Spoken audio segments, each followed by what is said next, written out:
Je me demande parfois pourquoi ce Orochimaru il a la haine. Je me demande aussi pourquoi j'ai la haine. Pourquoi tu as la haine. Est-ce une agression? Non.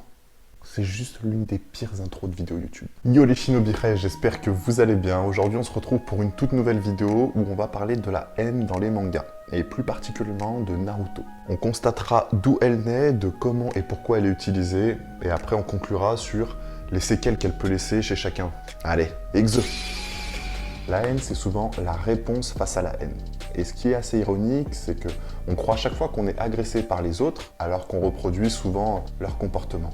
L'agresseur agresse la victime, et souvent, la victime deviendra l'agresseur d'une autre victime. Mais bref, je vais te présenter 3 persos de Naruto. On va voir comment ils ont été contaminés par la haine, comment ils l'ont utilisée, et comment ça s'est fini pour eux. Naruto. Petit, il a subi la haine des villageois. À ce moment, il était dans l'incompréhension et il répliquait en faisant des bêtises d'enfant banales. Bon, j'avoue, il a fait des dingueries et tout, mais toujours avec l'innocence d'un enfant, tu vois. Il a jamais essayé de blesser ou tuer qui que ce soit. Plus tard, il va rencontrer toutes sortes d'ennemis ravagés différemment par la haine. Mais ça ne l'atteindra toujours pas au point de devenir comme eux par vengeance. Au contraire, il essaiera toujours de les changer et de leur ôter leur haine, voire de les ranger de son côté. Sasuke. A l'inverse de Naruto, Sasuke, il a eu de belles années dans sa petite enfance, rempli d'amour, d'attachement. Il avait sa famille, ses amis. Une bonne chose, vous me direz. Mais chez certaines personnes, c'est lorsqu'on perd ce qu'on aime que la haine s'infiltre facilement en nous. C'est malheureusement ce qui arrivera avec l'éradication du clan Uchiwa, où Sasuke perdra sa famille, ses amis. Suite à ça, il fait ses premiers pas dans la haine. Elle le guidera pour accomplir sa vengeance contre son frère. Une dizaine d'années plus tard, une fois sa vengeance accomplie, il va apprendre que la tuerie de son clan a été orchestrée par les dirigeants de son village, que son frère n'avait pas le choix et qu'il s'est même arrangé pour protéger Sasuke. Il apprendra aussi que dans d'autres villages, certaines atrocités sont causées parce que les décisionnaires n'en sont pas dignes, et que tout le système shinobi est à changer. Nagato et les Sea Pain. Nagato a eu un début d'histoire similaire à Sasuke. Enfant, il vivait paisiblement avec ses parents, mais lorsque la guerre éclata, ses parents sont morts sous ses yeux. Le choc émotionnel éveilla son pouvoir, le Rinnegan, un pouvoir héréditaire. Peu après, il rencontrera ses 2 meilleurs amis, Conan et Yahiko. Nagato était un shinobi talentueux, mais avec le traumatisme et les horreurs qu'il a vues, ça a fait de lui quelqu'un de réservé. Et du coup, on voit que la haine, elle a commencé un peu à s'initier, tu vois, c'est toute une question de conséquences. Les années passent, Nagato et ses amis vont créer une organisation dans le but de changer le monde de manière pacifique. C'est là qu'on voit naître la création de l'Akatsuki. Mais le monde shinobi n'est qu'un concentré de violence et de haine. Et l'un de ses meilleurs amis, Yahiko, se fera tuer sous ses yeux. Cette fois, ça a fini de l'achever émotionnellement. Sans perdre de vue son objectif, la paix, il comprend que la méthode n'est pas la bonne. Dorénavant, il instaurera la paix par la souffrance et se renommera les Sea Pain. Donc voilà, maintenant que les présentations sont faites, je vais te donner mon avis sur les 3 persos. Durant toute son adolescence, Sasuke ne vivait que pour la vengeance. Mais il a vite compris que c'était limité. De faire son petit haineux comme ça allait pas l'emmener bien loin. Parce que voilà, dans le monde des shinobi, t'as toujours quelqu'un qui va te faire une crasse, donc si tu penses comme ça, t'auras toujours matière à te venger de quelqu'un, et tu n'en finis pas. C'est pourquoi il va plutôt se concentrer à la source, au lieu de se concentrer sur la conséquence. Son but, c'est donc l'éradication du mal par le chaos, quitte à attirer toute la haine du monde sur lui-même.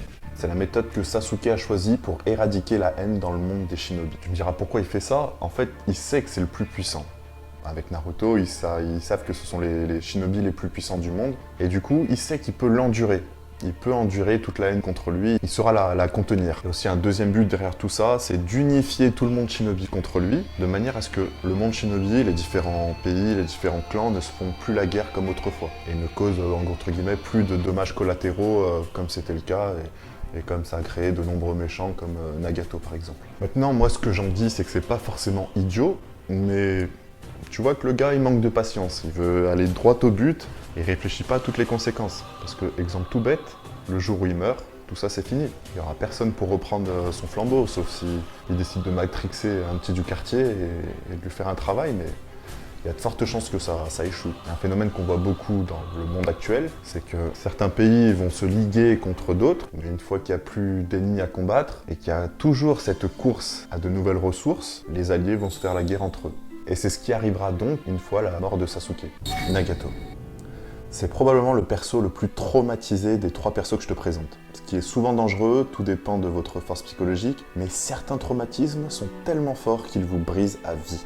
Nagato a tellement été brisé par la mort de ses parents et de son ami qu'il a jugé que le seul moyen de pallier à tout ça, c'était de changer le monde, mais surtout de s'en venger et de lui faire découvrir la vraie peine. Et c'est là tout le danger. Une très grosse force physique, mais avec un mental de fragile, c'est très dangereux pour soi-même et surtout pour les autres. Naruto. Ah, Naruto, notre gars sûr.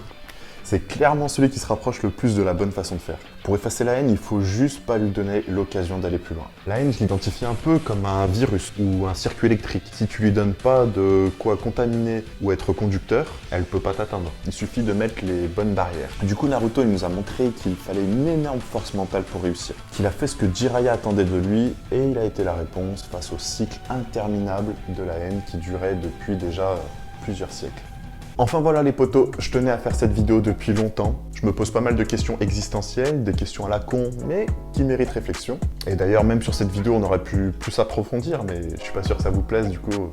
Dites-moi d'ailleurs en commentaire si ça vous plaît, je vous en ferai une autre. Ouais, j'aurais été chaud carrément de vous parler aussi de Obito. Obito qui pour moi est le personnage qui a traversé la haine, mais qui représente de manière plus réaliste en fait. Mais j'en dis pas plus. Si vous voulez d'autres vidéos sur la haine ou autre chose, sur des analyses du manga Naruto ou même d'autres mangas, vous n'hésitez pas et je vous ferai ça avec plaisir. Je kiffe ça. Donc voilà, je sais qu'il y en a pas mal d'entre vous qui me suivent depuis des années sur mes anciennes chaînes YouTube où je faisais du gaming sur du Naruto. Donc voilà, les gars, c'est pour vous cette vidéo. Et voilà, comme je viens de vous le dire, si vous en voulez d'autres, avec plaisir. Puis la chaîne là, c'est vrai que ça me manque. On va commencer à se axer un petit peu plus sur les mangas. Tout ce qui est Shonen Force, tout ça, on arrive. Donc voilà, merci beaucoup d'avoir suivi cette vidéo. N'hésite pas à mettre le petit commentaire, le petit like, ça m'aide à être répertorié, ça m'aide à aller plus loin, ça donne de la force et ça fait plaisir quoi. Sur ce, j'espère que ça a aidé aussi ceux qui ne connaissent pas Naruto et que ça vous a parlé parce que moi, Naruto, c'est clairement mon manga préféré. Bon, certes, les combats, c'est de la folie, mais chaque abcès psychologique d'un personnage, en fait, sur certains points, j'arrive à m'identifier ou j'arrive à identifier des passages de ma vie et tout. Enfin voilà, moi j'ai grandi avec ce manga, j'ai commencé, j'avais 11 piges, là j'en ai 29 et toujours à fond dedans quoi. C'est juste que j'ai pas le même œil forcément. En grandissant, j'ai pas eu le même œil,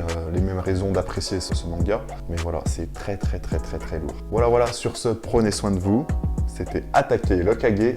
Yes!